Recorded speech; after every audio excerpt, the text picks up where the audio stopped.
আসসালামু আলাইকুম সম্মানিত ভিউয়ার্স। অরিজিনাল বোয়ালি থাই জাতের পাঙ্গাস চাষে বাম্পার ফলন। তো চাষি ভাইরা, এরকম যারা বড় সাইজের বোয়ালি থাই জাতের পাঙ্গাস চাষ করতে চান তারা আমাদের সাথে যোগাযোগ করতে পারেন। তো চাষি ভাইরা, আমাদের যে পাঙ্গাস মাছগুলো রয়েছে এগুলা অল্প দিনে বাজারে বিক্রি করতে পারবেন। আমাদের পাঙ্গাস মাছগুলো প্রচুর পরিমাণে খাবার খেয়ে থাকে, তাই মাত্র 4 মাসের ভিতরে বাজারে বিক্রি করতে পারবেন। মাত্র 4 মাসে আমাদের এই বোয়ালি যে পাঙ্গাস মাছগুলো রয়েছে এগুলার ওজন প্রায় 2.5 থেকে 3 কেজি প্লাস হবে, কেননা এগুলা বোয়ালি লম্বা জাতের অরিজিনাল থাই পাঙ্গাস। তো চাষি ভাইরা, আমাদের মাছগুলোকে কি কি খাবার খাওয়াতে পারবেন?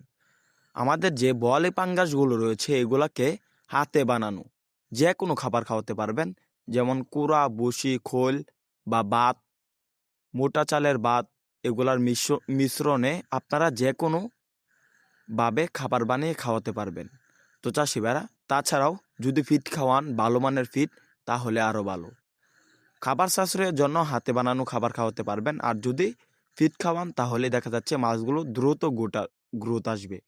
ফিটের মধ্যে রয়েছে বিভিন্ন প্রোটিন এবং শুটকির গুঁড়া মিশ্রণে যে ফিটগুলা বাজারে কিনতে পাওয়া যায়, এগুলা খাওয়ালে মাছগুলো তাড়াতাড়ি গ্রোথ আসবে বা তাড়াতাড়ি বড় হয়ে যাবে। প্রতি শতাংশে আপনারা আমাদের এই মাছগুলা প্রায় 200 পিস করে চাষ করবেন, কেননা এই মাছগুলা প্রচুর পরিমাণে বড় হয়ে থাকে। বেশি মাছ চাষ করলে মাছগুলা জায়গা পাবে না পুকুরে এবং তাড়াতাড়ি বড় হবে না। তো চাষি ভাইরা, আপনারা যারা বোয়ালি থাই জাতের পাঙ্গাস মাছের পোনা ক্রয় করতে চান তারা আমাদের সাথে যোগাযোগ করতে পারেন। আমরা কিন্তু সারা বাংলাদেশে পাইকারি এবং ফ্রি হোম ডেলিভারিতে বোয়ালি থাই জাতের পাঙ্গাস ছাড়াও নানা জাতের মাছের পোনা বিক্রি করে থাকি। তো চাষি ভাইরা, মাছগুলো বাজারে যদি বিক্রি করতে চান অল্প দিনে, অবশ্যই খেয়াল রাখবেন মাছগুলো এককভাবে চাষ করার জন্য। আর যদি মিশ্রভাবে চাষ করেন ক্যাটফিশ মাছ যেমন ট্যাংরা এবং শিং, এগুলা সাথে 200 থেকে 250 পিস নিচে লেয়ারের জন্য চাষ করবেন। ভিডিওটি ভালো লাগলে চ্যানেলটি সাবস্ক্রাইব করে আমাদের পাশে থাকুন। ধন্যবাদ।